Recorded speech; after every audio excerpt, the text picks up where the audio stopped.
Spittle hit folded cotton. The wet sound carried farther than it should have on that hot, still morning. A funeral wreath tipped onto wet grass. The white roses bruised brown where they kissed dirt. Mourners froze in their black dresses and pressed suits. A widow stopped breathing for 3 seconds. A boy clutched his grandfather's sleeve and looked up with eyes too old for his face.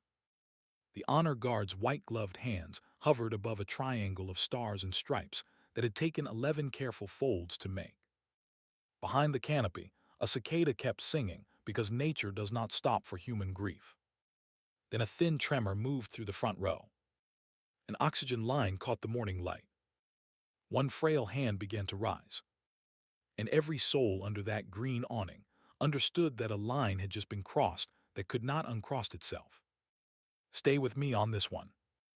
The cemetery sat at the end of a county road that wound past a grain silo and 2 collapsed barns and a Baptist church whose paint had given up sometime around the Carter administration. It was the kind of place where the lawn mower man knew every family by which row they tended on Memorial Day. The kind of place where the gate was never locked. The hearse pulled in at 9:20. The pallbearers waited in a loose half-circle near the canopy. 6 men in dress blues, with their covers tucked under their left arms. 4 of them were boys, really. The other 2 were older men who had volunteered to stand in because the family had asked for Marines and only Marines. The casket came out slow. The flag draped over it was crisp and brand new. The old man at the funeral home replaced them every quarter whether they needed it or not. He said a flag that touched a service member's box deserved to be perfect. The mourners gathered under the green canopy in 2 unequal rows. The widow sat closest to the casket in a black dress her sister had bought for her 3 days earlier because she had not owned one. Beside her sat her 2 children. A girl of 9. A boy of 7. The girl held a folded piece of construction paper she had planned to read, but had decided that morning she could not. The boy's hands kept opening and closing on air, as if looking for something to grab that was no longer there. Behind the widow sat the parents of the fallen Marine. The mother had her hands clasped so tightly her knuckles had gone the color of wet paper. The father sat very still. He was a small man.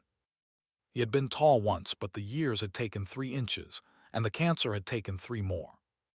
He breathed through a clear plastic line that ran from a green tank propped against his chair leg. His suit was navy blue and a generation out of style. On his lapel was a small enamel pin shaped like a 5-pointed star ringed in laurel. Most of the mourners would not have recognized it. The honor guard had recognized it the moment the family pulled up that morning. 2 of them had quietly straightened in a way the others did not understand yet. The chaplain began to speak. He was a younger man with a kind face and a stack of index cards he never glanced at because he had said these words too many times in the last 18 months. He spoke of duty. He spoke of love that wears a uniform.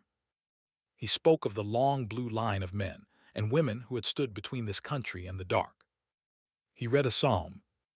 The widow's shoulders began to shake on the second verse, and her sister put an arm around her and held on. It was during the second psalm that the engines first became audible at the bottom of the hill. There were 3 of them, 2 big cruisers and a chopper. They came up the cemetery road too fast, and the lead rider downshifted with the kind of pop that turns heads in church parking lots. They rolled past the wrought iron gate and parked beside a row of mourners' sedans. 2 of the riders cut their engines. The third did not. He let his bike idle and rumble for a full 30 seconds longer than he needed to. He had a beard halfway down his chest that was the wrong shade of black to be natural. He wore a cut over a sleeveless denim shirt. The patches looked right at 50 feet. They did not look right at 5 feet. The bottom rocker said the wrong thing, and the chapter name did not exist. A man who knew patches would have known in 3 seconds. A man who did not would have seen leather and a beard and chrome, and filled in the rest with whatever movie he last watched. The 3 dismounted and walked up the slope. The 2 quiet ones hung back. The bearded one led. He was unsteady in the way of a man who started drinking before breakfast. A flask outlined his back pocket. He stopped at the edge of the canopy and swayed. The chaplain glanced up. The honor guard sergeant flicked his eyes once and locked them forward, because his job was the flag and not the crowd. For a long moment, nothing happened. The bearded one looked at the casket. He looked at the flag draped across it. He looked at the family. He looked back toward his friends, and something passed between them that the older men under the canopy read immediately. A dare. A bet. A stupid laughing wager between three men who had no business being where they were. The frail father lifted his eyes from his folded hands. He did not turn his head. The plastic line at his nose hissed softly. His wife laid 2 fingers on the back of his wrist. He kept his eyes on the bearded man because he had spent 60 years reading the shape of trouble in other men's shoulders, and he knew the shape of it now. The chaplain found his place again and kept reading. The honor guard sergeant nodded once to his corporal. The folding began. It was the slowest folding any of them had done in months, because they all felt the eyes at the edge of the canopy, and they were determined to give the family the ceremony the family deserved no matter who was watching. 13 folds, each one a piece of a country, in the hands of a boy barely older than the man inside the box. The frail father watched every fold. His wife watched her husband. The widow watched the flag because it was the last thing her husband would ever touch. And then it happened. The bearded man took 2 unsteady steps forward. He moved past the back row of mourners into the space between the canopy and the headstone. He stopped 2 feet from the foot of the casket. He looked at the folded triangle in the corporal's white gloves and grinned with all his teeth, and leaned back and hawked once from deep in his throat and spat. The spittle hit the folded cotton at the corner, where the field of blue met the stripes. It landed with a small wet slap that the people closest to him would hear in their dreams for years. The corporal's white glove jerked half an inch. The sergeant did not move. The chaplain stopped reading. The widow made a sound that was not quite a word. The boy of 7 turned his face into his mother's side. The girl of 9 did not turn away. She watched the wet mark spread on the white star at the center of the field of blue, and she would remember that mark for the rest of her natural life. The bearded man laughed. It was a short, ugly bark of a laugh. He turned toward his friends at the bottom of the slope, with both arms raised as if he had just won a bar bet. He shouted something that the wind carried half away. The 2 men at the bottom of the slope did not laugh. One of them had taken half a step backward already. The other had his hand near his pocket, but he was not reaching for anything. He was reaching for the idea of leaving. Under the canopy, the silence was the loudest sound any of the mourners had ever heard. A bird called somewhere far off. The cicada kept singing. The flag in the corporal's gloves trembled because the corporal was 22 years old and had served 14 months, and had never in his short adult life imagined that a moment like this could happen on American grass. The chaplain opened his mouth, closed it, opened it. His hand moved toward the bearded man's shoulder and stopped. He was a man of cloth, and the cloth had not prepared him for this. The honor guard sergeant looked at the family. He was a gunnery sergeant who had served 3 tours, and he had seen men do unspeakable things in the worst places on earth. But he had never seen a man spit on a folded flag at a Marine's funeral, and he did not know what the protocol was because there was no protocol. There had never needed to be one. It was then that the frail father reached for the arm of his chair. His wife felt the movement before she saw it. She knew what he was going to do because she had been married to him for 61 years and had watched him stand off his hospital bed 3 weeks ago because he would not have a stranger lift him. She did not try to stop him. She moved her hand from his wrist to under his elbow, and she helped him. He pushed against the folding chair. The oxygen line caught for a second on the chair's leg, and his wife freed it without taking her eyes off her husband. He came up slow. The chaplain stepped back half a pace without meaning to. The widow turned her head and saw her father-in-law standing, and she covered her mouth with the heel of her hand. He took 1 step out of the family row. He was 5 feet 6 inches tall. He weighed 134 pounds. His suit was a little big in the shoulders because he had shrunk inside it. The enamel star on his lapel caught the morning sun and threw a small bright glint across the corporal's white glove. The bearded man was still laughing toward the bottom of the slope and had not yet turned back around. The frail father raised one hand. It was the right hand. It was trembling badly. The veins stood up like blue cord under tissue paper. He raised it to the level of his own chest. He held it there. He did not say anything. He just held his hand up. The honor guard sergeant saw the hand and understood it in a single beat of his heart, because his grandfather had worn a hat with a small bright star on it, and he knew what that gesture meant when an old man wearing that pin made it. The sergeant came to attention slow and clean, without taking his eyes off the frail man in the navy suit. The corporal felt him come to attention and snapped to. The other 4 members of the honor guard came to attention down the line like a wave moving through a single body. The bearded man turned back around. He saw the small frail man with his hand up. He saw the line of Marines at attention. He saw the family staring at him with a quiet he had never in his life seen on human faces before. He laughed again, but the laugh was thinner. He said something loud enough for the front row to hear. He used a word the girl of 9 had never heard before. He said it about the old man in the navy suit. He used another word about Marines. He turned back to his friends to see if they were laughing yet. They were not laughing. If you're still with me, hit that subscribe button. His friends were looking past him up the cemetery road. The bearded man kept laughing for 2 more seconds before he registered what their faces were doing. Then he stopped laughing. He turned his head slowly the way a man turns his head when he hopes very much that what he is about to see is not what he thinks he is about to see.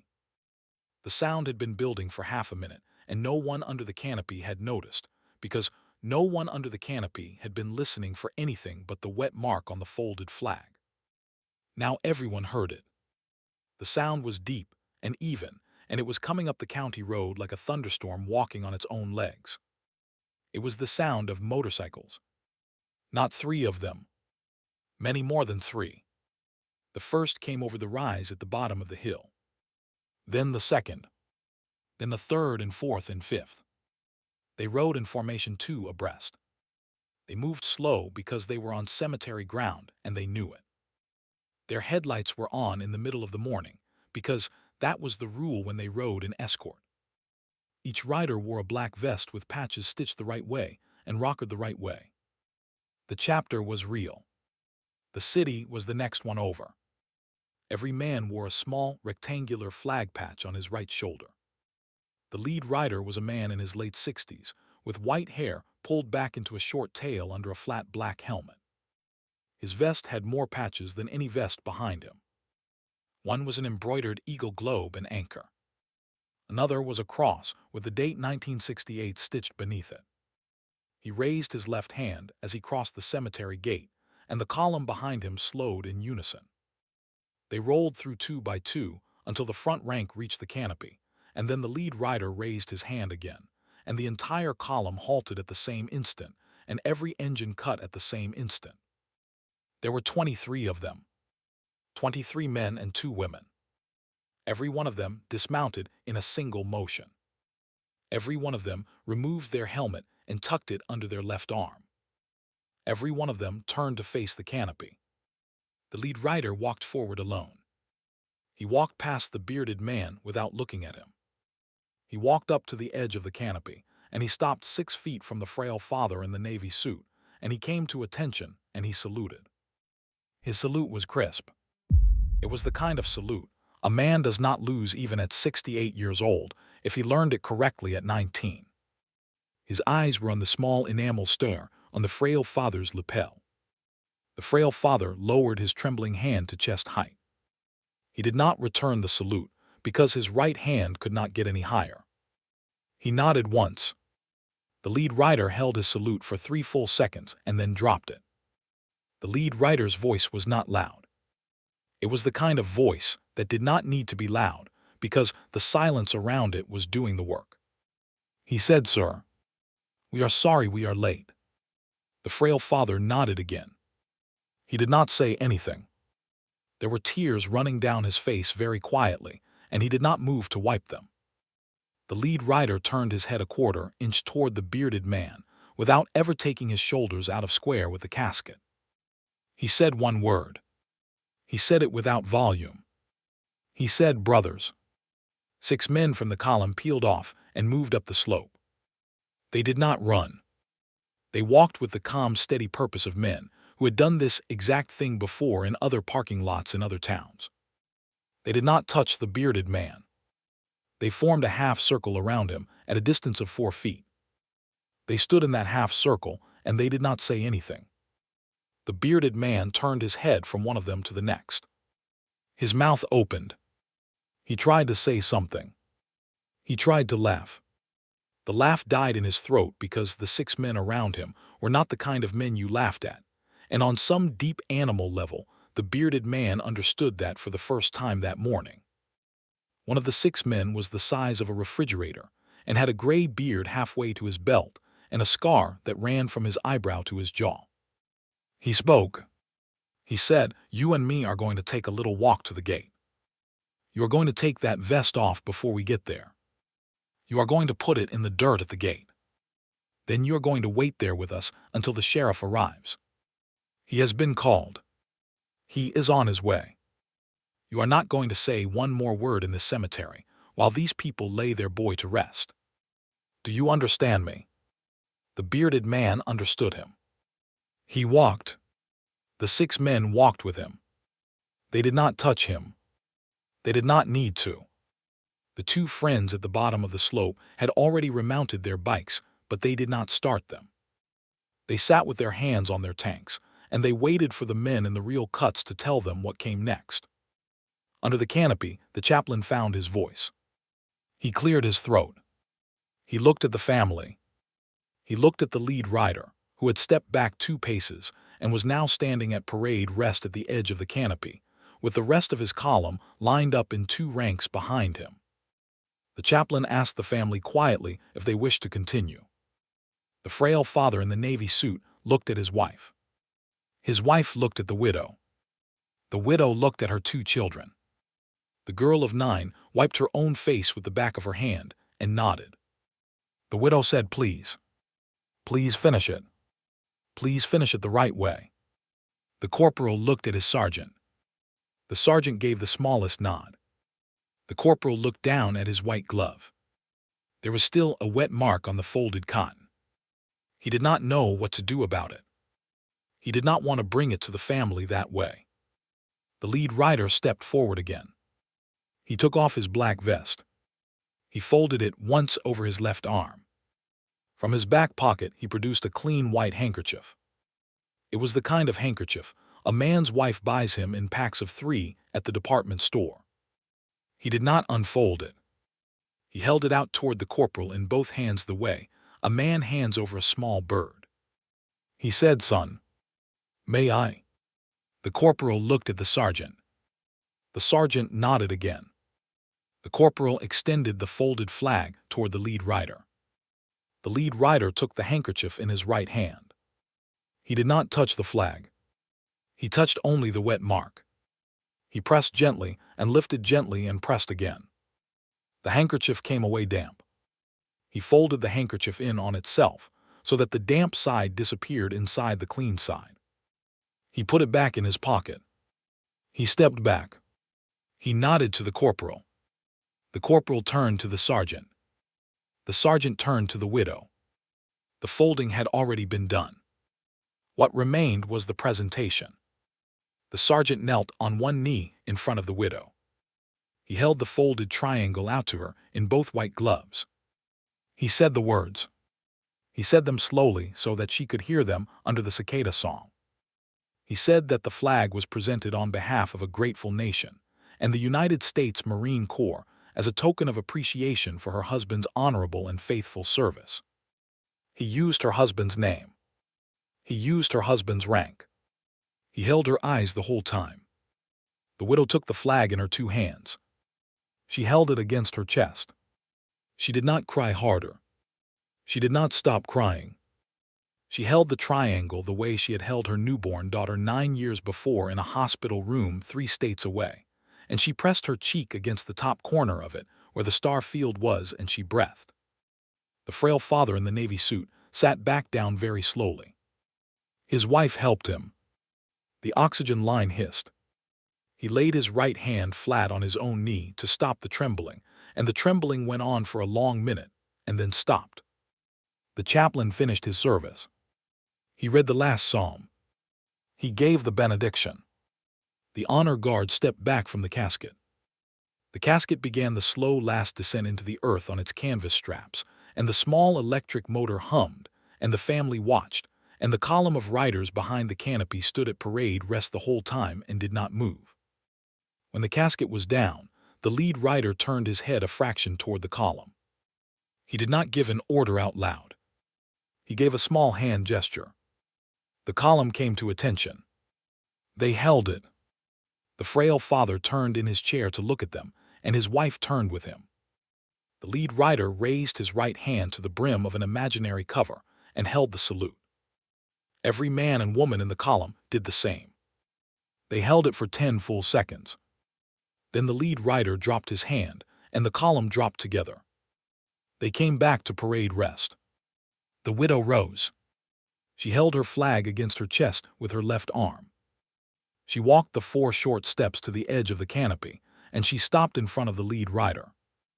She did not say anything for a long second. Then she said, "Thank you. Thank you for coming. Thank you all for coming." The lead rider's voice did not break, but it came close.